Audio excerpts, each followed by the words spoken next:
2025 का पूर्ण बजट शनिवार 1 फरवरी को केंद्रीय वित्त मंत्री निर्मला सीतारमण पेश करने वाली हैं। केंद्रीय वित्त मंत्री के तौर पर निर्मला सीतारमण का यह 8वां बजट होगा, जिस पर पूरे देश की निगाहें टिकी हुई है। तो प्रधानमंत्री नरेंद्र मोदी सरकार से देश को काफी उम्मीदें भी हैं। देश की उम्मीद क्या है, इस पर चर्चा से पहले पीएम मोदी ने देश को संबोधित करते हुए क्या संदेश देना चाहा है, उसे जान लेते हैं। पीएम मोदी ने कहा कि हमारे गणतंत्र ने 75 वर्ष पूरे कर लिए हैं। यह देश के प्रत्येक नागरिक के लिए बहुत गर्व की बात है। इस देश के लोगों ने मुझे तीसरी बार ये जिम्मेदारी दी है और ये इस तीसरे कार्यकाल का पहला पूर्ण बजट है।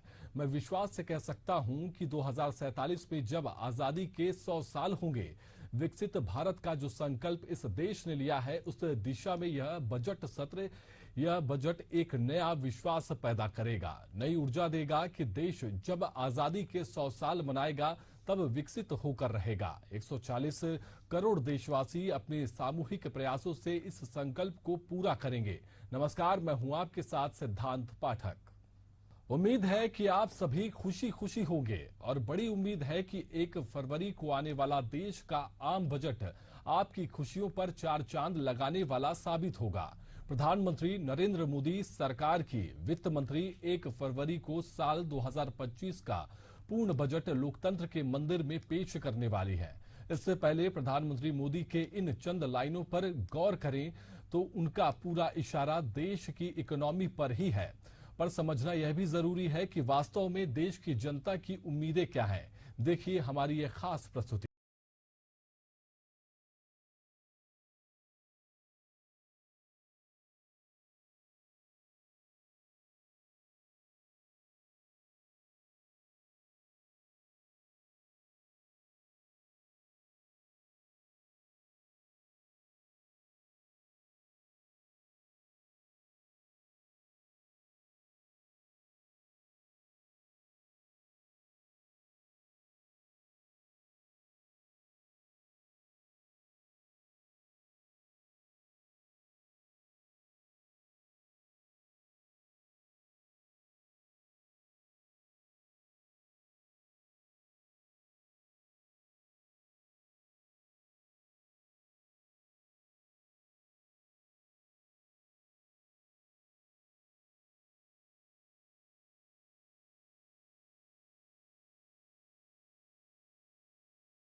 के लोगों की समृद्धि की प्रार्थना की। मैं समृद्धि की देवी मां लक्ष्मी को प्रणाम करता हूं।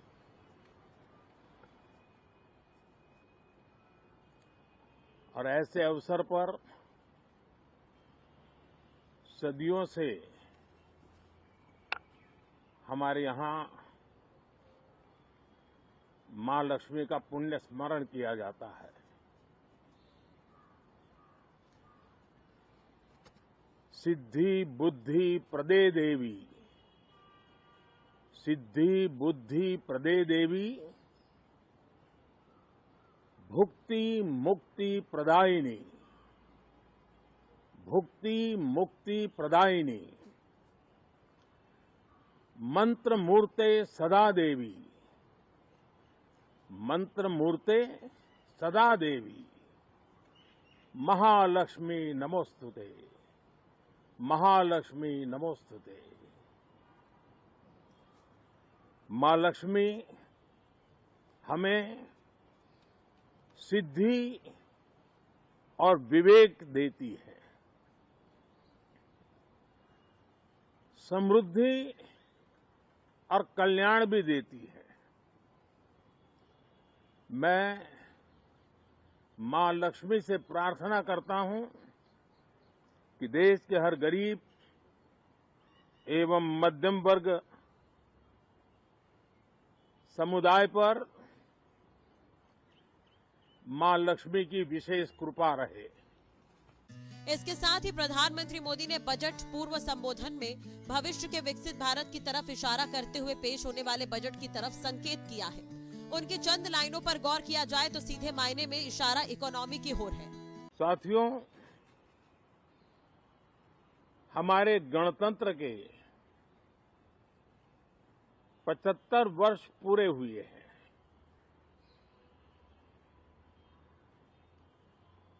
और ये हर देशवासी के लिए सर्वाधिक गौरवपूर्ण है और विश्व के लोकतांत्रिक जगत के लिए भी भारत का ये सामर्थ्य अपनी एक विशेष स्थान बनाता है। साथियों, ये देश की जनता ने मुझे तीसरी बार ये दायित्व दिया है और इस तीसरे कार्यकाल का ये पहला पूर्ण बजट है।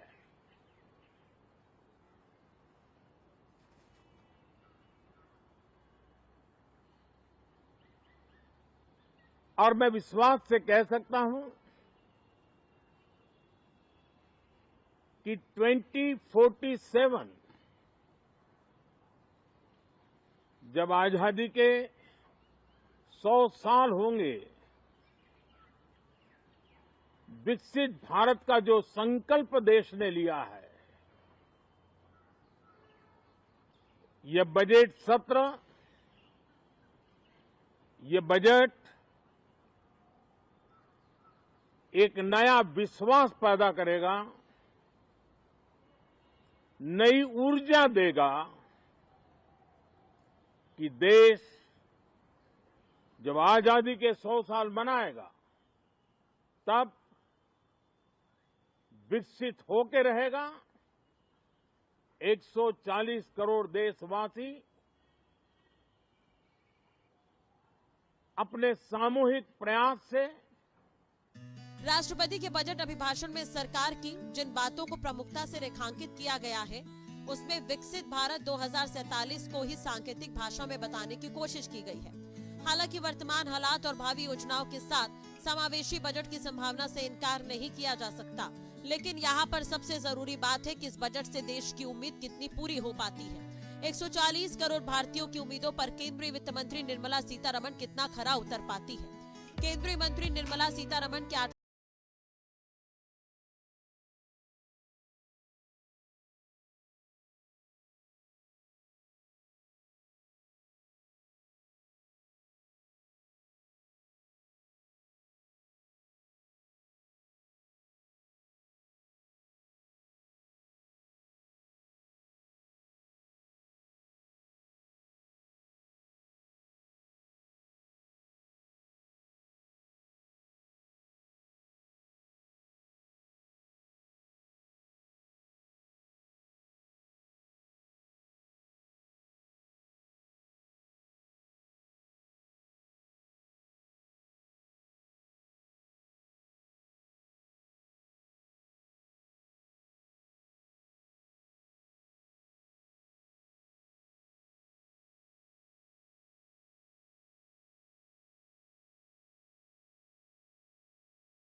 बहरहाल चंद घंटों के इंतजार के बाद साल 2025 का बजट देश के सामने होगा। आने वाले बजट के बाद सही मायने में समझ आएगा कि मोदी सरकार के तीसरे कार्यकाल का पहला पूर्ण बजट देश की जनता की उम्मीदों पर कितना खरा उतर पाया है, किस वर्ग को कितना फायदा मिलेगा, कौन सा वर्ग निराश होगा तो युवाओं को कितनी राहत मिलेगी और सुबह से रात तक की दिनचर्या में देश को कितनी राहत मिल पाएगी। हमारी खास प्रस्तुति में फिलहाल के लिए इतना ही। मुझे दीजिए इजाजत। नमस्कार।